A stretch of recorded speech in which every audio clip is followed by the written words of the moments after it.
हाँ जी, देखो आज जादुई पिटारे में क्या है। आज मैं लेके आई हूँ गुलदौदी की बहुत सारी कटिंग। ये एक्चुअली मैं माली ने निकाली थी। उसने तो अपनी तरफ से कटिंग की थी, लेकिन मैं सारी उठा के ले आई हूँ। और अब मैं इनको आपके सामने, कल सुबह संडे है, कल के लिए मैं इनको तैयार करूँगी। तो इसके लिए दो चीज़ें ध्यान रखने वाली जो मेन है वो ये है कि एक तो हर डंडी इसकी जो है वो चल जाएगी। आपने हल्के हाथों से ये नीचे वाले पत्ते जो हैं वो तोड़ने हैं और 2 से 3 इंच तक डंडी को खाली करना है। मैंने कुछ कर दी थी तो वो यहाँ पर हैं। ये ऐसे मुझे माली ने दी है, तो इसकी हर डंडी जो है वो चलेगी।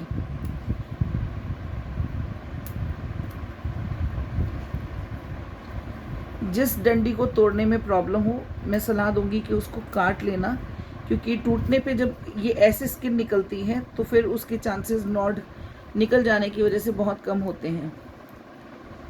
मैंने हर प्लांट को इतना खाली इसलिए किया है क्योंकि जितना बड़ा परिवार होगा उतना ज़्यादा खर्चा होता है, ये बात आप सबको पता है।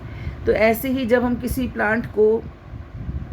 प्लांट की हम स्टेम यूज़ करते हैं उसकी नई ग्रोथ के लिए, तो जितने उसके पास ये लीफ कम होगी वो उतनी जल्दी ग्रो करेगा और उसको उतनी कम मेहनत लगेगी उन बाकी लीव्स को फीड करने में। तो बस इतना रखो, टॉप रखो, तो जल्दी ग्रो करता है। ठीक है, तो आपने ये वाले सारे पत्ते जो हैं नीचे वाले तोड़ देने हैं और कम से कम जो है वो जिम्मेदारी रखनी है कटिंग के ऊपर। जितनी कम जिम्मेदारी होगी वो उतना अच्छा फ्यूचर के लिए प्लांट रेडी होगा।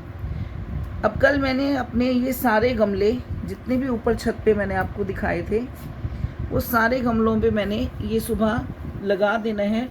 लगाने के बाद मैं आपसे वीडियो शेयर करूँगी। जिनकी ऐसे स्किन निकल गई है या जो बीच में से ऐसे कट गए हैं, आप उनको बिल्कुल भी ना यूज़ करें। और कल मैंने एक और काम करना है। कल मैंने छत पे जितनी दोपहर खड़ी जो मैंने बड़े गमलों में लगाई है, वो सारी कल मैंने कोल्ड ड्रिंक की बॉटल्स में लगानी है और उन सबको मैंने हैंगिंग प्लांट्स लगा देने हैं वॉल पे। हस्बैंड को बोलूँगी वो दीवार में कीले लगाएंगे और कीलों का भी एक पैटर्न होगा। नॉर्मल जैसे दीवार पे हम टांग देते हैं ऐसे। अब जैसे ये मेरे से छिल गया तो मुझे ये नहीं लगाना, मुझे इसको कट करना है। जो भी वॉल है, जो भी मैंने हैंगिंग प्लांट्स लगाने हैं, उनको मैं ऐसे नहीं लगाऊंगी कि बस कील ठोकी और लगा दिया। मेरी कोशिश रहेगी कि उनसे एक पैटर्न बनाऊं ताकि कुछ डिज़ाइन बन के सामने आए। अब ये दोनों स्टेम,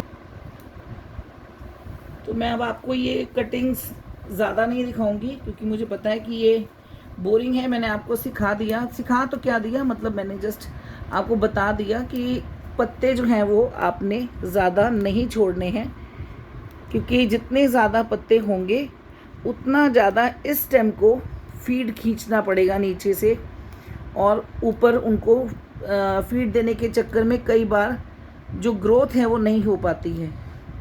तो इसलिए बाकी वीडियो के लिए कल मिलते हैं। आज के लिए इतना ही। मैं तब तक सुबह के लिए अपना ये काम करके रखती हूँ और कल मैं आप लोगों के साथ दो चीज़ें शेयर करूँगी। एक, मेरा टेरेस गार्डन का एक्चुअल में क्या प्लान है, मेरा टेरेस गार्डन का साइज़ क्या है, उसमें मेरा ड्रीम क्या है। और मैं चाहूँगी कि मुझे, अगर आप कोई सजेशन देंगे तो मोस्ट वेलकम। मैं चाहूँगी कि आप मुझे सजेशन दें। तो कल मैं आपको अपना एरिया टेरेस गार्डन का और मेरे माइंड में क्या है वो आपसे शेयर करूंगी। और मैं आपको ये दिखाऊंगी कि टेरेस गार्डन पे मेरे पास कौन कौन सी चीज़ें हैं जिनको मैं क्या क्या पर्पज़ के लिए वहाँ ऊपर यूज़ करूंगी। Thank you.